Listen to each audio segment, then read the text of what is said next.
कहानी का नाम आलसी लेकिन समझदार लड़का। बहुत समय पहले की बात है। एक छोटे से गांव में रायन नाम का एक लड़का अपने माता पिता के साथ एक छोटे से घर में रहता था। रायन बहुत आलसी था। वह रोज अपने पिता के खेत में थोड़ी बहुत मदद करता, लेकिन उसका काम बस इतना था कि वह चिड़ियों को भगाए जो धान की फसल खाने आती थी। बाकी लोग लाठी या गुलेल से चिड़िया भगाते थे, लेकिन रायन ज्यादा चलना नहीं चाहता था। इसलिए उसने खेत के चारों ओर लकड़ी के खंभे लगाए और उन्हें रस्सियों से जोड़ दिए। अब वह बिना उठे चिड़ियों को डरा सकता था और आराम से लेटा रहता था। उसके पिता को उसकी आलसी आदतों की चिंता होती थी।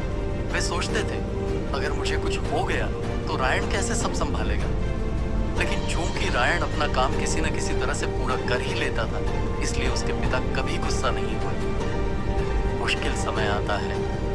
एक गर्मी के मौसम में जब बारिश नहीं हुई, उसके पिता बहुत बीमार पड़ गए। अब सारा खेत अकेले रायन को संभालना था। रायन ने कोशिश तो की, लेकिन वह मेहनत करने का आदी नहीं था।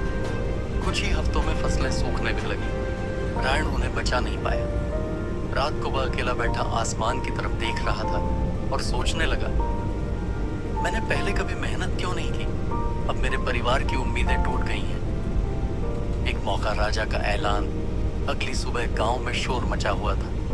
रायन ने जाकर देखा तो एक सैनिक कह रहा था कि राजा के महल में एक बड़ी प्रतियोगिता होगी। जो जीतेगा उसे सोने से भरा एक बक्सा मिलेगा। रायन ने सोचा, अगर मैं ये जीत जाऊं तो अपने परिवार को बचा सकता हूँ। गांव वाले हंसने लगे, अरे ये आलसी लड़का कैसे जीत पाएगा।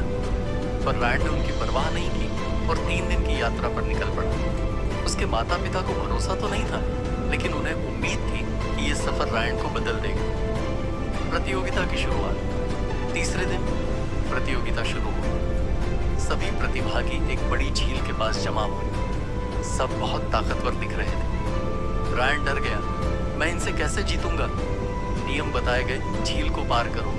जो पहले 3 लोग पार करेंगे वे अगले राउंड में जाएंगे। 3, 2, 1, शुरू। सभी लोग तैरने लगे, लेकिन रायन वहीं खड़ा रहा। उसे पता था, मैं तैर कर नहीं जीत सकता। तभी उसे एक आइडिया आया। वह पास के जंगल में गया, कुछ टूटी हुई लकड़ियां इकट्ठा की और एक छोटा बेड़ा रैफ्ट बना लिया। अब वह तैरने के बजाय बेड़े को चलाते हुए झील पार करने लगा। धीरे धीरे उसने बहुतों को पीछे छोड़ दिया और तीसरे नंबर पर पहुंच गया। अंतिम चुनौती, लकड़ी का भारी ब्लॉक। अब फाइनल राउंड शुरू हुआ। हर प्रतिभागी को एक बड़ा लकड़ी का ब्लॉक दिया गया। उसे 1 किलोमीटर तक धकेलना था। उनके पीछे कई औजार रखे थे, लेकिन हर कोई सिर्फ एक ही औजार चुन सकता था। पहले प्रतियोगी ने रस्सी ली और खींचने लगा। दूसरे ने लीवर, लकड़ी की छड़ी से धकेलना शुरू किया। रायन ने जल्दीबाजी नहीं की। उसने सोचा, मैं ताकत से नहीं जीत सकता, मुझे दिमाग लगाना होगा। उसने एक छोटा चाकू चुना। लोग हैरान हो गए, चाकू से क्या होगा। पर रायन ने ब्लॉक को धकेलने के बजाय उसे गोल शेप में तराशना शुरू कर दिया। 1 घंटे में उसने लकड़ी के ब्लॉक को एक गेंद जैसा बना दिया। अब वो भारी ब्लॉक आसानी से लुढ़क गया। रायन ने पूरी ताकत लगाकर उसे आगे बढ़ाया और बाकी दोनों को पीछे छोड़ दिया। वह सबसे पहले फिनिश लाइन पार कर गया। सब लोग ताली बजाने लगे। किसी ने नहीं सोचा था कि यह आलसी लड़का जीत जाएगा। इस कहानी से हमें यह सीख मिलती है कि आलसी लोग भी समझदारी से बहुत कुछ हासिल कर सकते हैं, अगर उनके पास कोई बड़ा कारण हो।